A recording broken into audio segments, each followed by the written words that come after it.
ito yung bypass road dito sa from diversion going to Milan, yung CCC ano. Matagal na talin itong hindi nadaanan. Yan, ito yung sa diversion road. Yan mga kabarkads, good morning. Karon mga kabarkads, ngayon mga kabarkads is daanan natin itong MAA flyover project. Kasi last na may nag-update is March 1, sana daanan ito.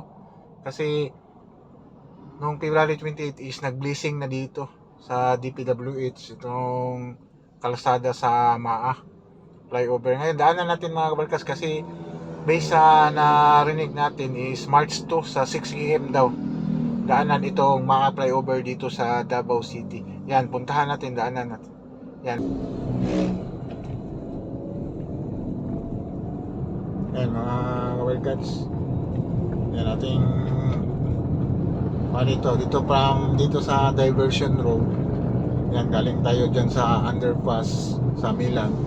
Yan, pupuntahan natin dito ang MAA na flyover kung kumusta na ba. Kasi ang target sana is ngayon March 1. Yan, nilipat ng March 2 sa 6 AM ng March 2. Daanan na itong MAA flyover. Yan, matatanggal na talaga yung mga kalbaryo dito sa dumadaan dito sa diversion road.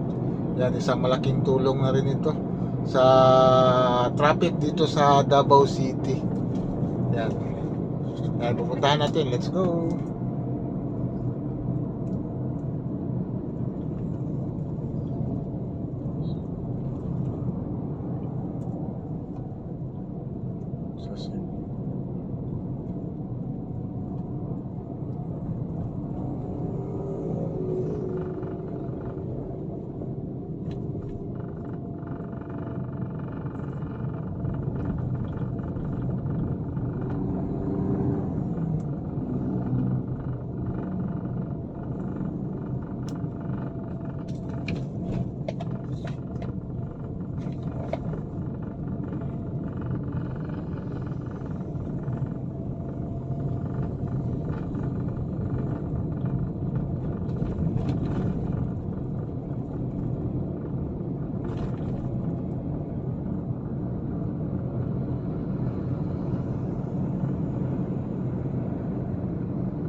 Yan, malapit na tayo dito mga kabarkads sa MAA.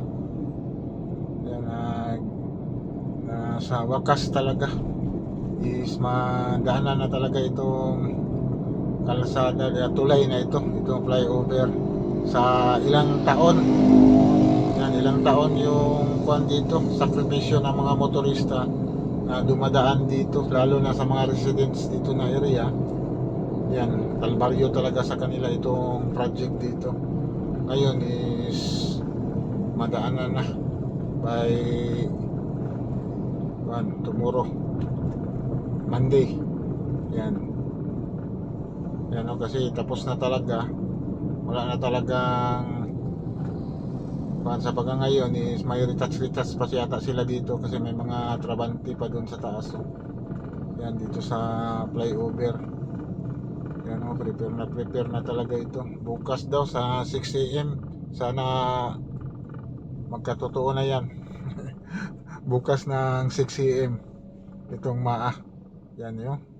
Talagang tapos na talaga yung mga paving line, yan o, mga traffic sign. Yan, tapos na talaga. Wala na talagang makuan mo dito sa flyover na ito. Mayroon pa silang mga retouch kasi may mga tao pa sa taas. Yan, mga retouch dito sa kuan, kaya hindi binuksan muna dito sa ito ngayon Sunday. Bukas na kasi ngayon is hindi pa maraming mga sasakyan na dumadaan ngayon, kaya okay pa dito dadaan sa gilid. Yan, bukas rush hour yan is marami na talagang kuan. Yan, diretso na yung daanan nyo dito kasi kita nyo yung kuan, no? Napakaganda na. Yan, ito na lang talaga mga kabarkats, dito sa baba. Yan, mga kuan pa dito eh, may mga right of way pa dito na babayaran dito sa baba, pero ongoing sila nagsemento dito mga kabarkats. Dito sa baba may mga semento din sila na ginagawa dito. Yan, tuloy-tuloy yung pag-cementing nila sa area.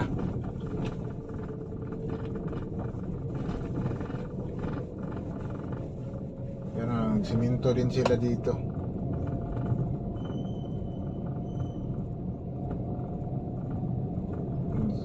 Pero okay na, kahit matagalan dito sa baba paggawa dito sa mga kalsada. Ang importante itong flyover is madaanan na. Kasi diretso na, nakasimento na sila dito. Yan. Kasi ito yung crossing eh. Talaga papunta na Magtuod dito sa MacArthur Highway, dito sa papunta. Yan, malaki-laki na din na trabaho nila dito. Binabilisan na din nila dito. Itong cementing nila dito sa baba. Ano, at least kahapon dyan sa kabila nagbuhos na pala sila. Binuhusan nila kagabi. Siguro nagbuhos sila. Kasi pagdaan natin kahapon dyan is wala pa. Tapos dito magkuhan pa sila dito eh.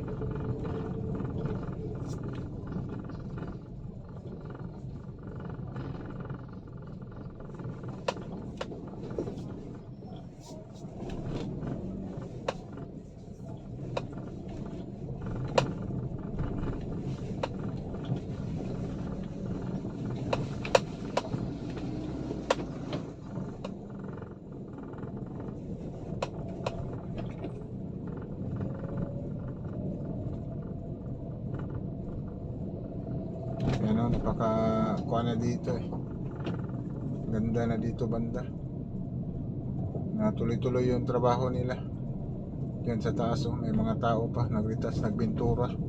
At yung mga traffic sign pala, naglagay pa sila. Yan, bukas. Hintayin natin bukas. Daanan natin ito bukas. Kung ang ganda ba daanan dito sa yan, flyover. Matagal-tagal na din itong kung dito malawak na din dito. Wala na talaga ang right of way dito banda. Diyan lang sa harap.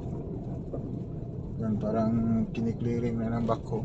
May mga kinuha na yung mga kwan dito sa bako. Para bukas madanan, parang linisan siguro nila dito. Yan.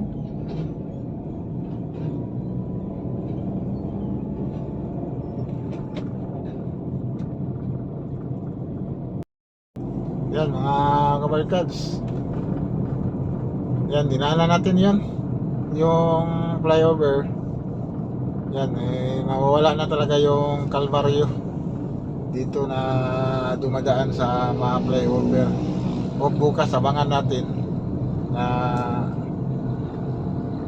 nadaanan natin kung gaano kaganda itong flyover. Yan, ito lang yung update natin para bukas, kasi naglagay tayo dito March 1, hindi pa pala March 1. Bukas talaga March 2. Sana totoo na yon. Kasi na-blessing na yung flyover. Yan. Siguro mga kabala, nandito na yan. Sige, bye-bye. God bless.